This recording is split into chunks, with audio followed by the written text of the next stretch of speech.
Ladies and gentlemen, welcome to Siboga TV, which is your #1 online political channel, which is the way forward for Rigathi Gachagua. Since now, his traps at State House have failed, and Raila Amolo Odinga is in the government of William Samoei Arap Ruto, because Rigathi has always told the public that if there could be an handshake between William Samoei Arap Ruto and Raila Amolo Odinga, then the government of William Samoei Arap Ruto will actually be destroyed.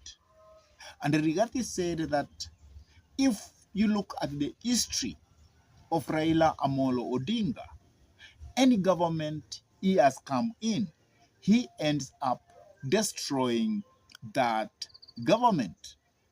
And Rigathi has given an example that during the time of Moi, the late, Raila Amolo Odinga joined New KANU and became the Secretary General.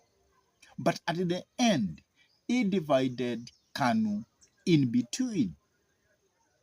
During also the time of Mwai Kibaki, Right Honorable Raila Amolo Odinga destroyed the government of Mwai Kibaki. And also, because they had an handshake with Uhuru Muigai Kenyatta, that led to William Samoei Arap Ruto, who was the deputy president by then, to be isolated from the government. And that made Jubilee as a party to be destroyed completely. And even the government of Uhuru Muigai Kenyatta never achieved much because of the handshake between Uhuru Muigai Kenyatta and Right Honorable Raila Amolo Odinga. And from the word go, Rigathi Gachagua told William Samoei Ruto that he should never include or have an handshake with Right Honorable Raila Amolo Odinga, which President William Samoei Arap Ruto accepted and said that this time there could not be any handshake of any form. But what has happened because of the Gen Z's revolution? Raila Amolo Odinga has actually taken that advantage of the revolution, and he is now squarely deep in the government of President William Samoei Arap Ruto, until William Samoei Ruto has handed 4 positions of the cabinet to Right Honorable Raila Amolo Odinga, ODM party. And if you look at those positions which William Samoei Ruto has handed to the ODM party, are those positions which matters a lot in the government of William Samoei Arap Ruto.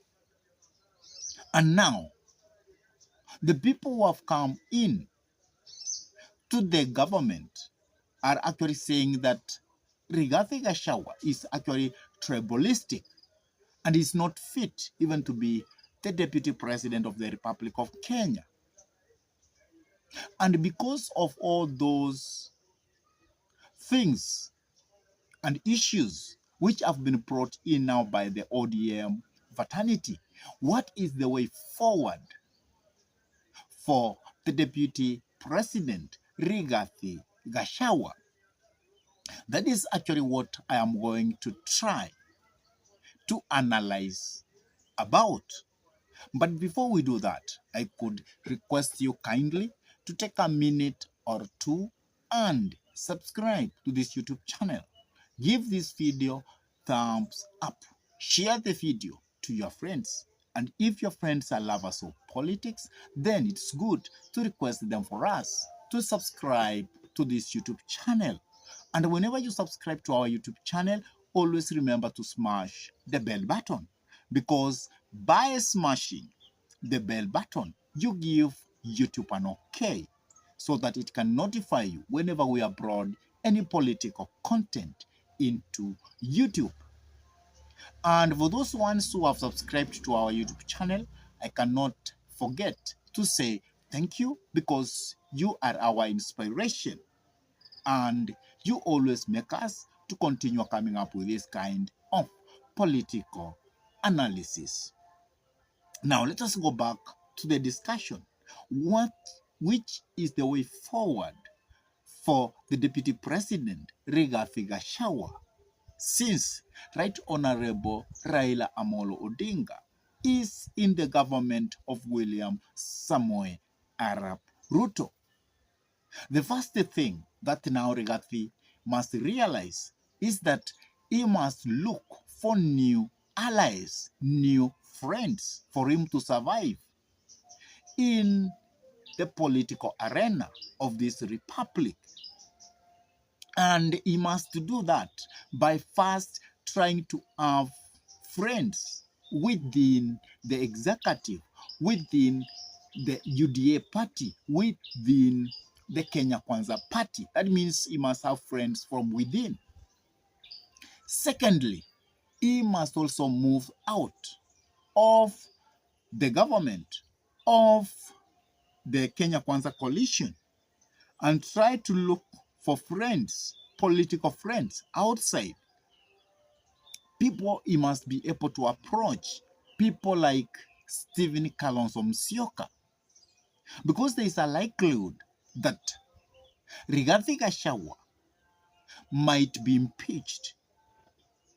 If that come to be, what will he do if he does not have new allies? But if Rigathi Gachagua could actually prepare himself for any possibility, it means now he must have friends from within and also outside the coalition. And he must now know that he can go and join or have friendship with Stephen Kalonzo Musyoka.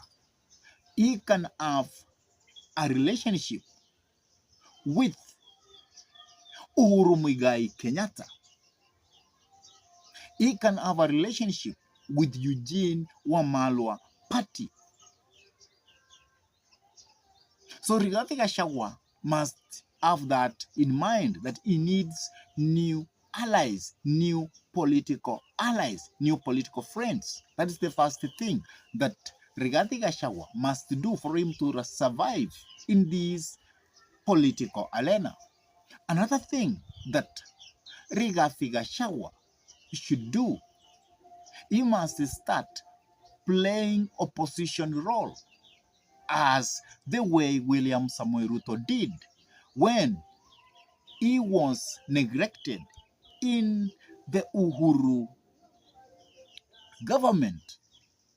And now because the opposition has come into same bed with the Kenya Kwanza government, then Rigathi Gachagua must start playing the role of opposition, and he must do it intelligently. He must do it the way William Samoei Ruto used to do it. Because during the time of William Samoei Arap Ruto, he could oppose the Jubilee government on anything which it was doing against the Kenyans.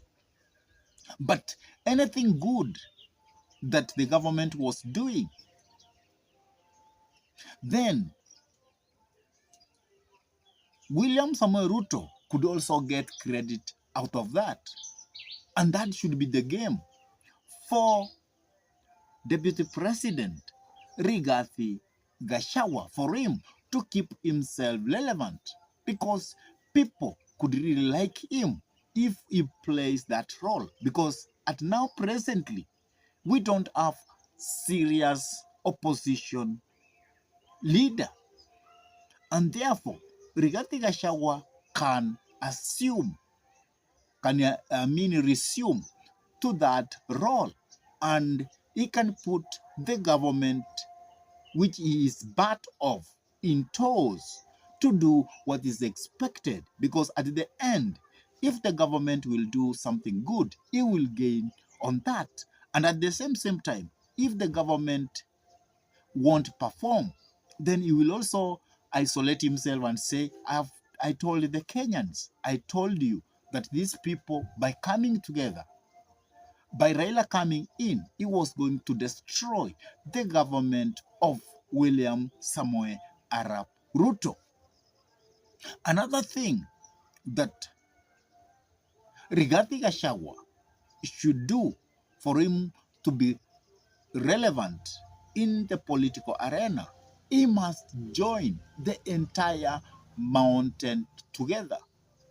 He must make sure that there are very few rebels within the mountain.